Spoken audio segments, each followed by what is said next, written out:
दिल्ली की रानी। एक थी रानी। क्योंकि राजा की मौत एक हादसे में हो गई थी, रानी को ही राज्य संभालना पड़ रहा था। रानी का नाम था रानी रश्मिवती।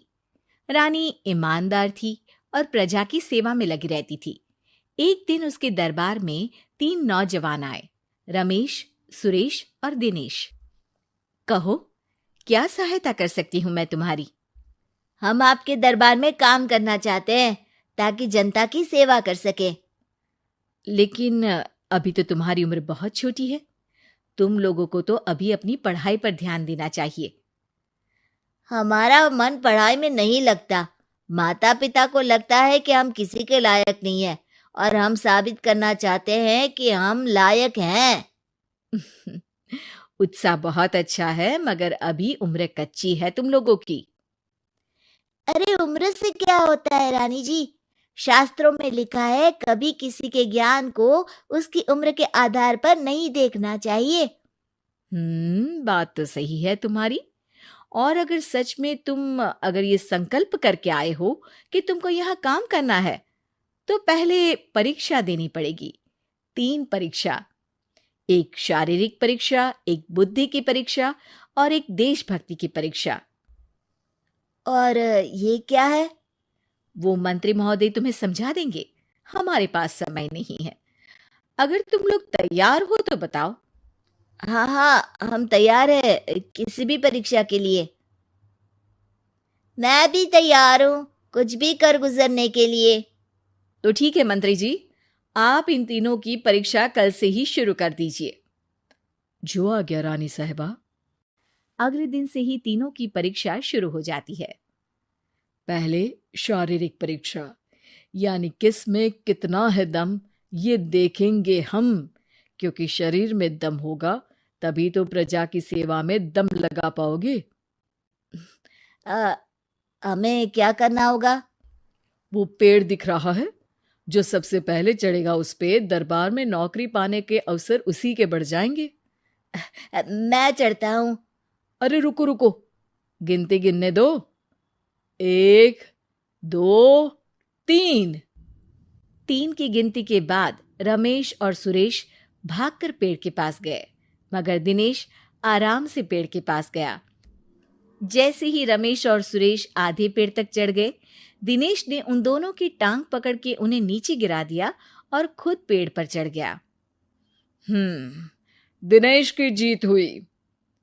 अरे लेकिन इसने बेईमानी की। बेईमानी नहीं की, बुद्धि लगाई। शरीर के दम के साथ दिमाग में भी दम होना चाहिए। क्यों मंत्री जी? हाँ हाँ, बात तो तुम्हारी सही है, लेकिन बात अगर बुद्धि की है तो बुद्धि की असली परीक्षा हम कल लेंगे। शाम को जाकर मंत्री रानी को सब बता देते हैं। यानी दिनेश उन सब में ज्यादा होशियार है। जी रानी साहिबा। अगले दिन तीनों की बौद्धिक परीक्षा का समय होता है। आज हमें क्या करना है मंत्री जी? थोड़ा सब्र करो, कल जल्दबाजी में ही हारे थे तुम। सही कह रहे हैं मंत्री जी। अरे तू क्यों ज्यादा बोल रहा है? तू भी तो हारा था ना कल। ए दिनेश, ज्यादा होशियार मत बन। अरे अरे अरे, लड़ो मत। आज की परीक्षा पर ध्यान दो। आज की बौद्धिक परीक्षा में ये कुछ बोरे हैं, कुछ में नमक है और कुछ में रुई। जिसको जो ले जाना है उठा लो। देखते हैं कि कौन जल्दी से कोई भी एक बोरा नदी के उस पार लेकर जाता है। समय शुरू होता है अब। तीनों बोरों की तरफ बढ़ते हैं। सुरेश, नमक की बोरी भारी है, ले जाने में मुश्किल होगी। हाँ हाँ, सही कह रहा है। रुई हल्की है, हम दोनों रुई लेकर चलते हैं। अरे भाई, मैं तो नमक लेकर जाऊंगा। रमेश और सुरेश ये सोचकर हंसते हैं कि आज तो दिनेश हार ही जाएगा। दौड़ शुरू होती है। 1, 2, 3। तीनों नदी की तरफ भागते हैं। रुई में वजन कम होने के कारण रमेश और सुरेश आगे निकल जाते हैं और दिनेश थोड़ा पीछे। पर जैसे ही वो सब नदी में जाते हैं, दिनेश की बोरी का नमक गलने लगता है और वजन कम हो जाता है, जबकि रमेश और सुरेश की रुई में पानी भर जाता है और बोरी का वजन बढ़ जाता है। अरे ये इतनी भारी क्यों हो गई रमेश? अरे मुझे क्या पता, शायद जादुई बोरी है। अरे लगता है कि हम बेवकूफ बन गए। बने नहीं हो, तुम हो ही बेवकूफ। इतना तो पता होना चाहिए कि पानी में नमक गल जाएगा। दिनेश का पूरा नमक गल जाता है और बोरी खाली हो जाती है। वो जल्दी से रेस पूरी कर लेता है। इस परीक्षा के विजेता भी दिनेश ही हैं।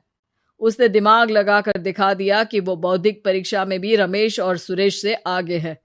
अब कल तुम्हारी देशभक्ति की परीक्षा होगी, जो स्वयं रानी मां लेंगी। रात को फिर मंत्री रानी के पास जाकर बता देते हैं कि आज की परीक्षा में कैसे दिनेश ने अक्लमंदी दिखाई और बौद्धिक परीक्षा में भी उसी की जीत हुई। अरे वाह, दिनेश तो हमारे बहुत काम आ सकता है। हम उत्साहित हैं कल की परीक्षा के लिए।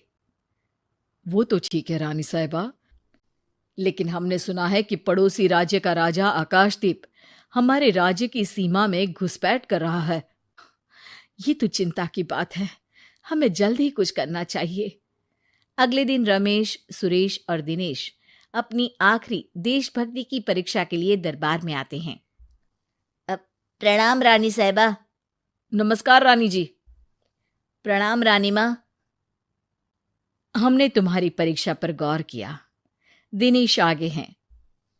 हम तुम तीनों में से किसी दो को ही दरबार में काम दे सकते हैं। किसी एक को आज जाना होगा। तो देशभक्ति की परीक्षा के लिए तैयार हो? पूरी तरह से। मैं तीनों से एक ही सवाल करूंगी। जिसका जवाब सबसे सही लगेगा उसे तो नौकरी मिल ही जाएगी। फिर दूसरे सबसे सही जवाब देने वाले को भी काम मिलेगा। आप लोगों का समय शुरू होता है अब। ज्यादा सोचने का समय नहीं होगा। जो मन में पहली बात आए उसका जवाब दे। तो सवाल ये है कि तुम इस मिट्टी के लिए क्या कर सकते हो? मैं इस मिट्टी को साफ रखूंगा। यहाँ के लोगों के भोजन की कमी को मैं पूरी करूंगा।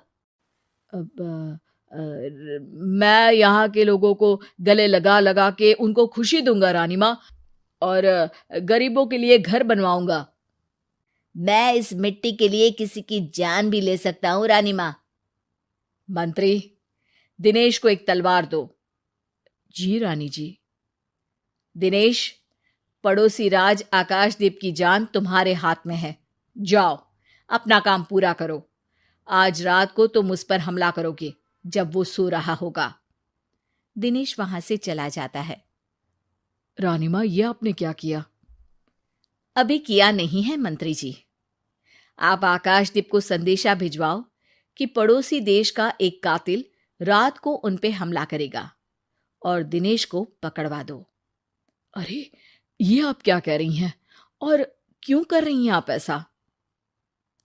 राजा को लगेगा कि हमने उसकी मदद की, उसकी जान बचाकर। वो हमारे राज्य का पीछा छोड़ देगा और हमारा एहसानमंद हो जाएगा। और दिनेश का क्या होगा? इस राज्य को दिनेश जैसे शातिर और लड़ाकू लोगों से ज्यादा जरूरत है, ऐसे लोगों की जो लोगों को खाना खिलाने की और खुश करने की बात करे। और ये गुण सुरेश और रमेश में है। इन्हें नौकरी दे दो। दिनेश बहुत चतुराई से नौकरी हड़पना चाहता था, जिसके लिए उसने रमेश और सुरेश जैसे दोस्तों का भी नुकसान किया। पर रानी ज्यादा चतुर निकली।